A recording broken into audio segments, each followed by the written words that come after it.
finally returned.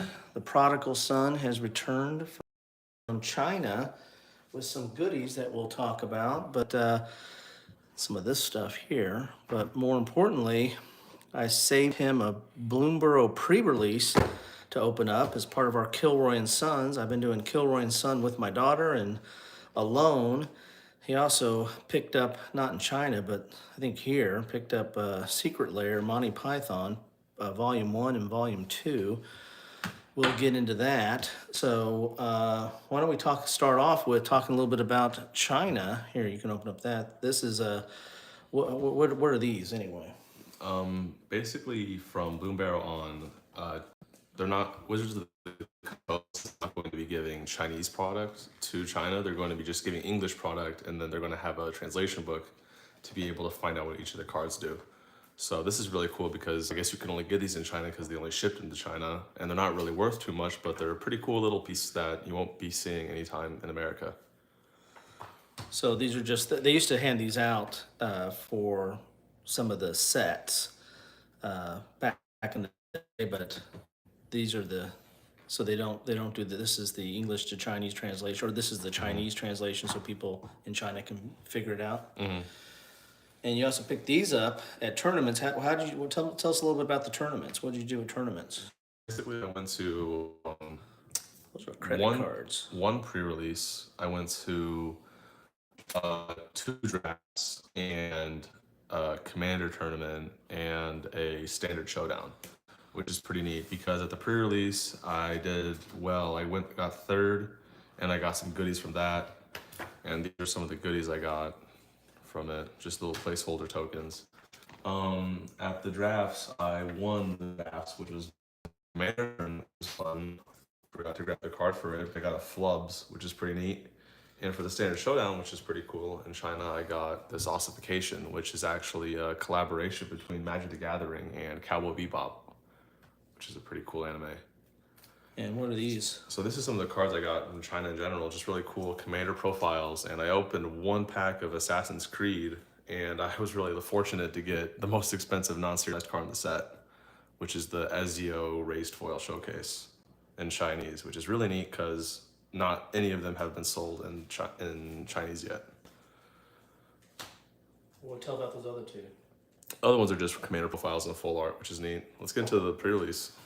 All right. Well, what deck did you use in the commander tournament? I used a Yuma, which is the Desert Bloom. Desert Bloom Precon? Yep.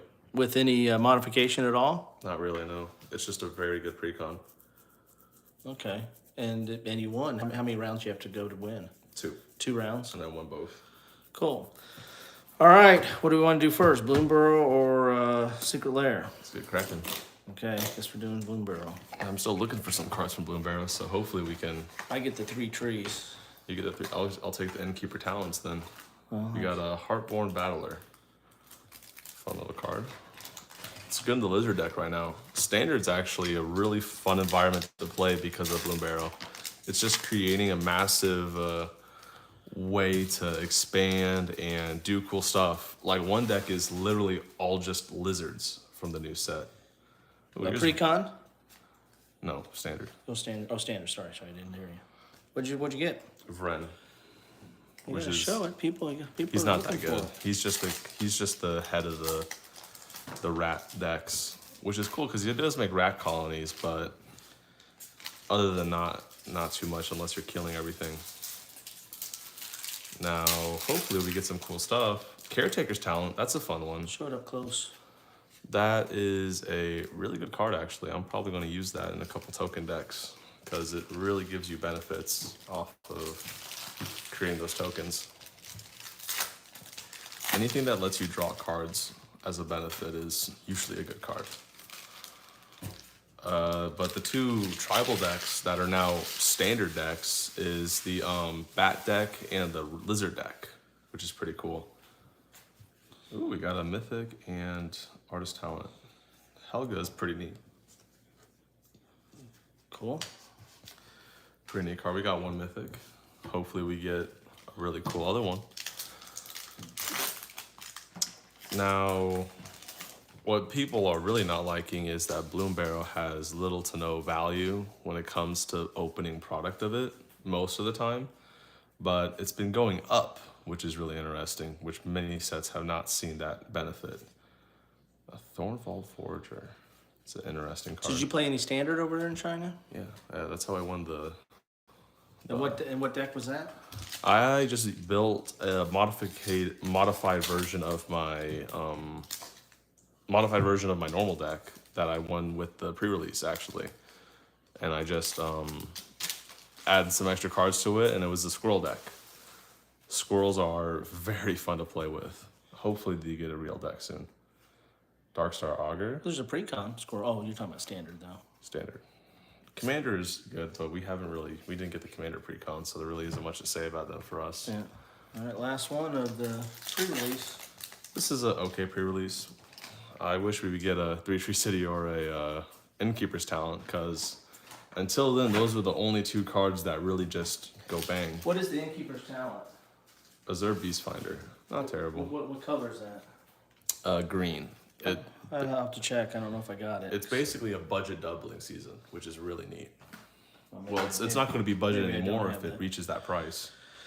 So what do we get out of this? The best card's probably that. It's just a really good value card. Okay. But Vren is a cool commander. That's the one you want out of Yeah, that? but Okay. Helga is also good too. All right. Now for the big stuff here. Mm-hmm. You want to do the Secret Lairs. Why don't you talk a little bit about that? Basically, every once in a while, Secret Lair's now been doing super drops, and in this time, they decided to do a partnership with Monty Python on the Holy Grail, which I'm very excited for. It's a very fun thing where every single card, though they're not worth a whole lot, they all are like parts of a scene from the movie, or they just have really fun interactions. I'm assuming you're probably going to do shorts that have the clips of the movie with each card. Oh, I could. Well, but these are your cards. If you take them, then I don't have to be able to do clips. You got to speed up. So we'll start with this one. Now, hopefully, my dad will catch all the references of the movie of each of these cards. So let's You know get who this likes started. this movie? Your sister. Your older sister, for some reason. She really likes this movie, too. My older sister. Well, your oldest of your sisters. Not your older sister. Oh. Gotta be careful with this. It's funny how the cards really aren't worth too much except for the just pure fun value. Do it So on screen here. first up, we got Tim the Enchanter, which is a really fun one. Who is that based on? Prodigal Sorcerer, which Prodigal Sorcerer? is not a very great card, but just really fun. Yeah, but that's people used to call the Prodigal Sorcerer Tim. So it's a tap and do 1 damage, right? Exactly, yeah. Yeah, The art, yeah. They used to call that Prodigal Sorcerer Tim back in the day, for us old farts. Yep, that's fun. We got Bring Out Your Dead, really fun part of the movie, and a really good card too, Bring Out Buried Alive, which is really good for those graveyard decks. Very cool. Next is my probably my personal favorite from the release, but Tis But a Scratch, and I really do love that part of the movie. The Black Knight. Yep, that's fun. Okay, up next we got African Swallow, but it's a flip card that turns into a European Swallow, if you remember the scene from the Bridge of Death. Well, and from earlier too, when they were at the French castle being taunted. That's where the whole European swallow comes about, because they were banging their horses' hooves or coconuts. And next Any we of you got, that like that movie, chime in. You're probably here for the magic, but next we won a Shrubbery, which is 3 visits, which is actually a those really are good card those are as the well. knights that say knee. And the extra card we got is Counterpult. Hold on, I want to talk about this one. What is the catapult? What is that from? Goblin Bombardment. Oh, Goblin. Oh, cool. That's cool. We got a fun card with a really fun reference. Cool, Let's open it up, this cool. next one. I mean, I just love how they really got good references in the Secret Lair, and everything just mixes together so nicely. So up next, Thank you. That's kind of interesting, those thank yous. we got Volume 2, which definitely, I would say, not as good as Volume 1, but it does got some really fun stuff in it as well. First up, we got the Bridge of Death, which it's a fun little notion that goes What to is that based on? the door to nothingness. So you Oh, can just Door to tap. Nothingness. Let me see. Cool. Then we got a pretty good one, which is Sir Bedivere Scales, which is Astronaut's Altar. It's a pretty good Oh, card. really? Oh, Ashnod's Altar. Okay. Good card and a So good thing. instead of sacrificing, you're sacrificing witches. Soul of Arg and the Black Beast of Arg token, which is pretty neat. I was trying to explain to you. You were asking what that. You and Natalie were asking about. What does the ARG stand for? It's when the guy who was writing on the wall died. Here's the token, right? Yep. And last but not least, we got the rabbit, the killer rabbit of Kerbanog, which is the Kezardrix. I really am happy about this reference because I originally thought it wasn't going to be in the set, but it's the bonus card, which is really sick. I was hoping that they would release the Holy Hand Grenade or they would release the rabbit, and they could release the rabbit. So that's really cool. Cool. There you have it. So this was kind of a multi-Kilroy Son magic here. We talked. We opened up 2 Secret Lairs, 1 and 2. It's funny, the reference, they got a little quote and everything. What now? Oh, Read it. on second thought, let's not go to the Camelot. It's a silly place. What's this one? Well, she turned me into a newt. A newt! There we go. Cool. So, well, let's keep those. Keep the thank yous in there. You gonna put these in decks? I'm probably going to sleeve them up, but maybe. Okay. So pretty cool. There's what we pulled.